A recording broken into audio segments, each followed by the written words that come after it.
everyone, my name is Thabang Segaecho. I'm your host on Open Studio for today. This is Cape Town TV, channel 263.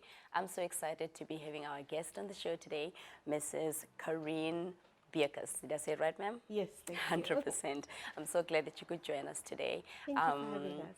Thank you. You're from an amazing organization, right, called Haeven's Nest. Yes. And basically, it's a facility for children who are in a foster home, right? Essentially a foster home, hey? Yes. Okay, wonderful. So, Ms. Karien, won't you just tell us a little bit about yourself? And I understand that you're a social worker at the home. And how is your what does really your role actually entail is what I want to ask you. So it's actually two questions that I asked. Cool. So my name's Karien. I'm a social worker at Haeven's Nest. I'm a single mom. And what I basically do at Haeven's Nest is I make sure that when the children come in, they have all the documentation that they require, that we know who their family is so we can link them up with. We try to settle them, teach them the routine at the institution, get them to settle to feel comfortable with what we do and into the routine. And then we make sure their paperwork stays up to date, and I also see them for counselling in individuals and groups.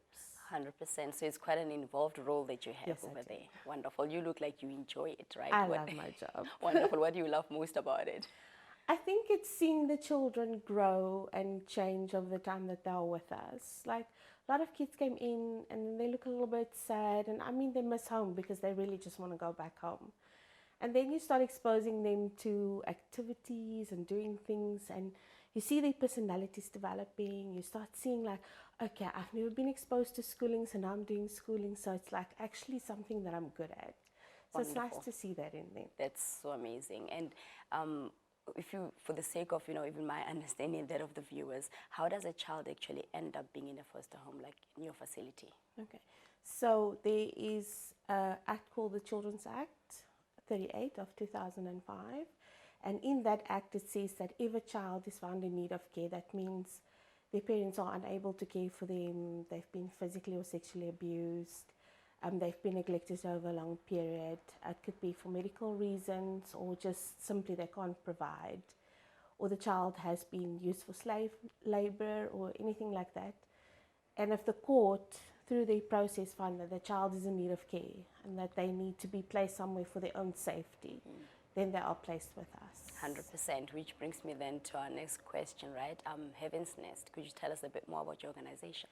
So Haeven's Nest is a temporary care facility, which means that we're not a permanent facility, we are a short-term facility. And the reason why this is in 2004, a task team, ladies from the St. Francis Church, Anglican Church in Strandfontein, decided that there's a need for HIV babies to go somewhere and get care for a short-term period, because the hope is that they'll move into families or something will be sorted out for them. So they started the facility to streamline basically HIV positive babies. And as time has gone on, that is no longer the need. With antiretrovirals, we see less and less kids actually coming through the system for that specifically. So we still remain a short-term care facility because there is still a need for short-term care. Right. We do anything from 48 hours to 6 months. So a child might be found in need of care for 48 hours, and okay, we find the mom there, okay, then we take the child back. So 100%, it's quite involved. Hey, okay, great. So what other services do you actually offer, and who are the stakeholders, or rather who is involved in those? So right now we are just we are dreaming big about how we can involve our fellow community. We do our own ECD schooling on the premises, and we have an opportunity to grow that, to involve the community. We live in a community where people don't have a lot of money, and with COVID, things have been very difficult for a lot of our families. So we will want to try and integrate them into our ECD. A lot of our community members come to our door and they say we don't have food, and quite often the lady in the kitchen or someone would say, hey, we've got an extra loaf of bread. So we try to help out as much as we can. Excellent stuff. So what kind of support then would you be on the lookout for if somebody's listening right now and they would want to assist? So support that we need right now, winter's coming up, so that means warm PJs, warm Blankies. clothes, shoes. Also food stuff is always very, very welcome. We're always keen on that. And then the other thing that people always bring us food, but they don't realize we need electricity and water to maintain those things. Right. So if there's anybody out there who'd love to pledge to pay our electricity and our water, that'd be awesome. We also want to start a sponsored child program whereby a family adopts a child financially and then sponsors them through that process. They become personally involved with the child, and they're like, okay, they have meetings with the child and say, the child can say, look, I really want to play sports. Wonderful. Can you somehow help me with that? That is amazing. It just brings in that community, you know, Yes. aspect into play. That's great. And what are some of the challenges for you personally and even for the organization that you've actually experienced, especially with COVID? I think the hardest thing was kids not being able to see their family members. That was hard. Yeah. Because all our children is basically between the ages of 6 months and 8 years. So they're very little. And to say to them, you're just going to stay here for 3 months, for them, that's a really long time. Or it could be tomorrow, and tomorrow I'm going home. So it's been really hard for them to understand you can't go out to school anymore, you can't go play at a park. It was hard. Yeah, I can imagine. And of course, I'm sure with COVID, has that somewhat impacted the support that you were normally getting, especially financially as an institution? I must be honest, we have had people who's come through because they realized the need during COVID. And yeah, we've been lucky. So just thank you to all those people who really came out and supported us in the most amazing way. Amazing stuff. I normally do this towards the end of the show, but I'm going to ask you, how do we get a hold of you, you know, for others who are watching right now and they would want to support? So we've got a telephone number. We can be reached on 021 703 7981, or we can be reached on the Facebook page. Haeven's Nest is our Facebook page, and yeah, you can come visit us at 16 Edward Road in Ottery. Wonderful stuff. So there you go, viewers at home, you are able to access the facility, and actually you too can play a role in supporting this amazing organization. When we come back, we'll continue the conversation. Don't go away.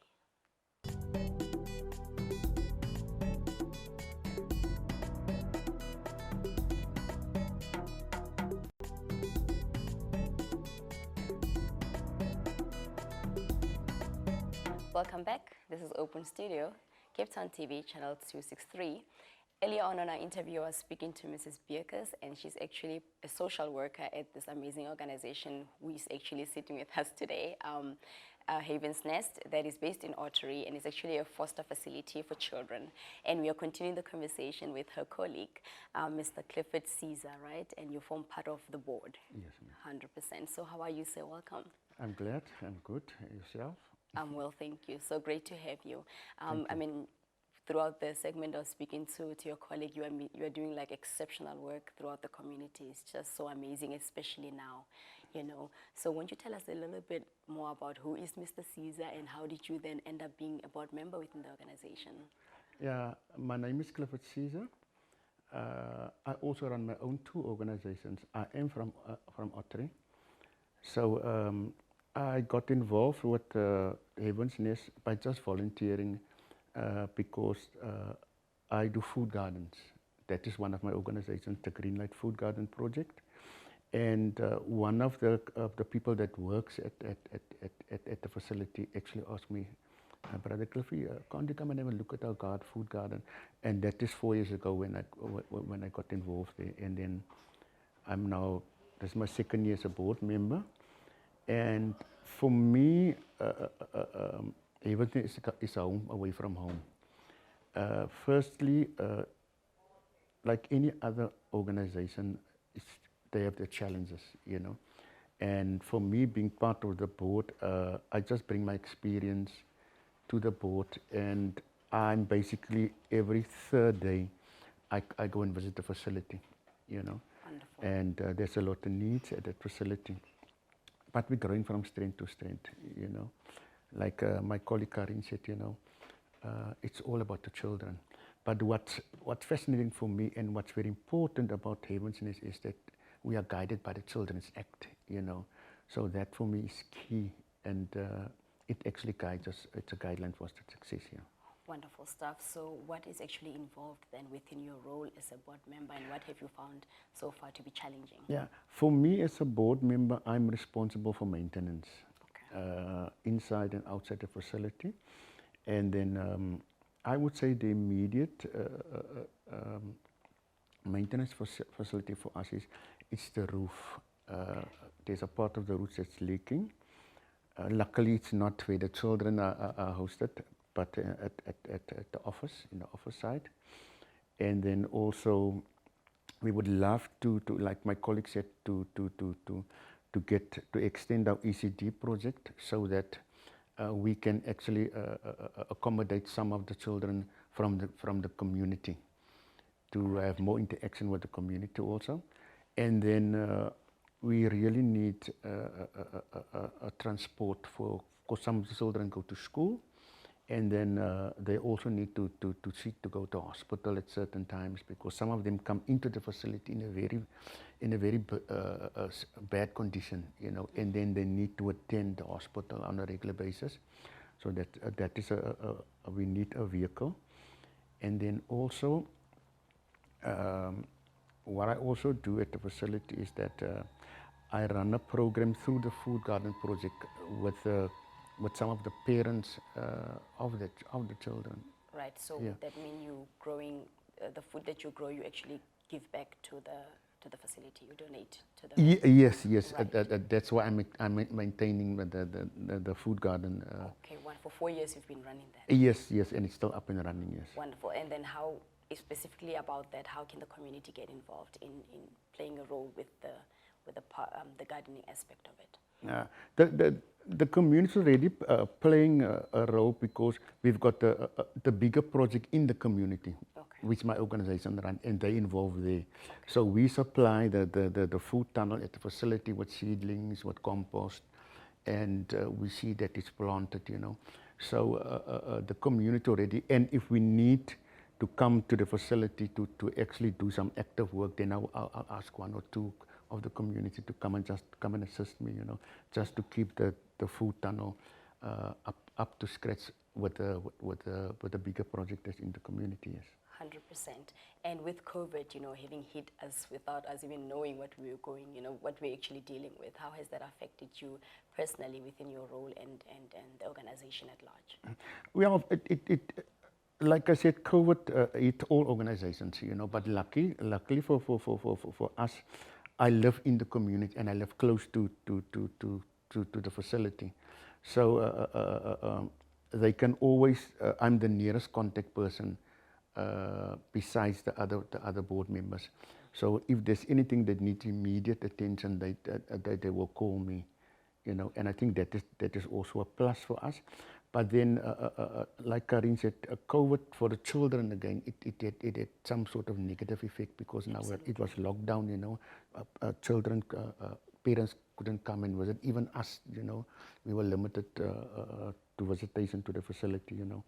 But out of that, everything is a learning curve for us also, you know. You can always prepare yourself better, you know, and then build on the relationships that we build with various people that come and visit the facility, do donations, you know. Yes. But like I said, like any organization, we need all kind of support, and especially now winter is coming.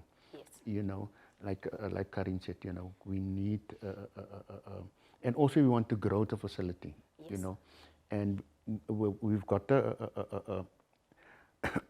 a bigger plan, a 5-year plan, you know, where we want to see this facility, and even possible open up another Haeven's Nest somewhere, just to, but currently we can only take 18, but there is a huge need for such children that have been taken away from their families because of abuse or any other reason by the court, you know. Yes. So there is really a big need, yeah. And if we can open up another facility, it will be excellent. Yes. All right. So currently, the most, according to your list of needs, what would be the most critical? Just telling our viewers out there, what are you desperately in need of right now? Yeah, I would say to fix our roof, yes, and then the vehicle for us to get the children on a regular basis to the hospital and to school, and then to extend the ECD, because we need that the community involvement. We want to grow community involvement, so that even though we've got the ECD for the children at the facility, but then also we can accommodate a few children from the community also. 100%. So there is room for growth, absolutely, right, at the organization. So viewers at home, there are many ways you can actually get involved. When we come back, we're going to continue the conversation with Mrs. Beudes, who is your colleague, sir, and she's just going to take us through those various programs. Please don't go away.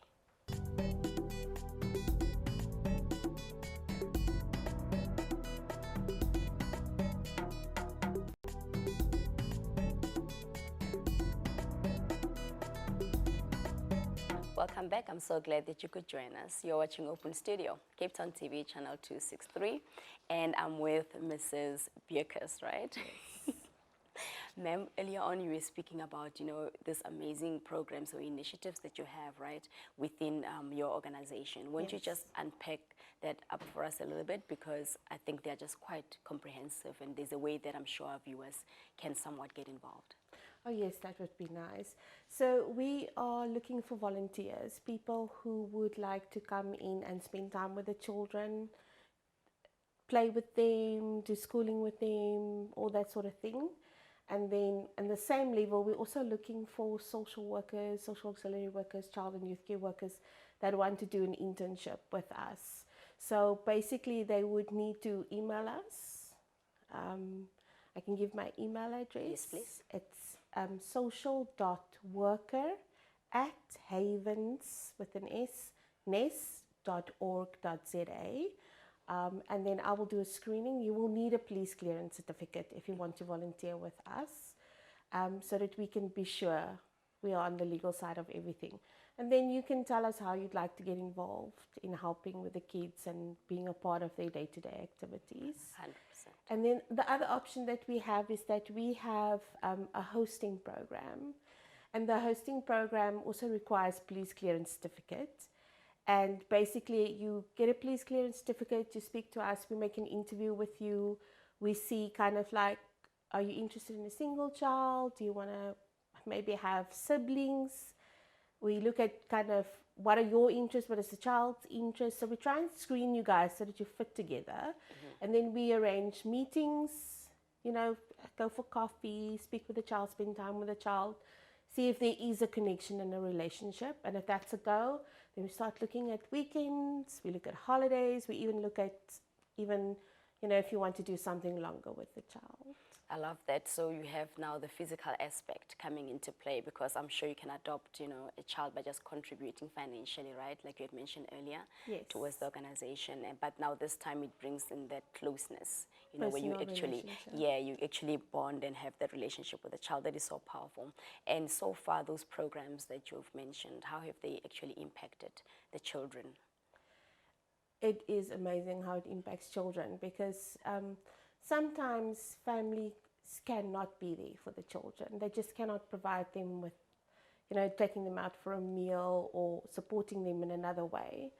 So when children find someone that they match with, they blossom again in another way. They learn that, yes, this is my family, but these people are also people I can trust, people I can integrate into my life. And I think it's important for kids to know that it's not just your family that you need to look at. You need to trust other people, involve other people, and see how you can grow yourself, because your parents will always be your parents. They will always be to love you. But having other people who can help you on another level, which your family's maybe not able to, the sharing thing is very cool. Very powerful. You're speaking about that notion. It just came to mind now. It takes a child. It takes a village to raise a child. Yes. That's essentially what your fundamental aspect is to everything. So with that, what I always wanted to find out, there are so many key role players, right? Social workers, you mentioned that you also needed volunteers. Yes. How can volunteers then help? Like for what purpose would you actually specifically need them for? So social work interns and social auxiliary workers, they will help us with more services to the children. Like the individual counseling. It is nice for a child to have a weekly half-an-hour session to bond with someone over a long period of time. There's 18 kids. I can only do so much, in half a day.